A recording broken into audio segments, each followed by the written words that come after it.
triennio di sala bar, gli studenti che frequentano l'ENAIP imparano non solo delle competenze tecnico-professionali, ma anche delle competenze trasversali che gli serviranno in quella che è la loro carriera di guest manager.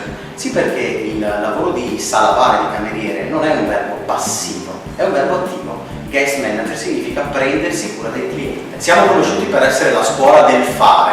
I ragazzi hanno 2 tirocini curricolari nel secondo e nel terzo anno, rispettivamente di 152 e 232 ore, dove andranno a mettere in pratica tutto ciò che impariamo insieme in laboratorio.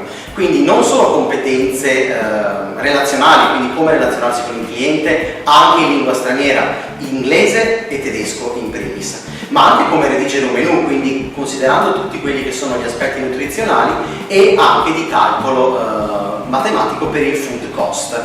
Inoltre a livello professionale i ragazzi acquisiscono delle competenze merceologiche, imparando come viene fatta e le varie differenze di vino, birra, distillati e qualsiasi altra bevanda nervina e non servita all'interno di un ristorante o di un locale, ma anche professionali come l'allestimento di una sala, il servizio, caffetteria e tutto il mondo della mixology e quindi dei cocktail.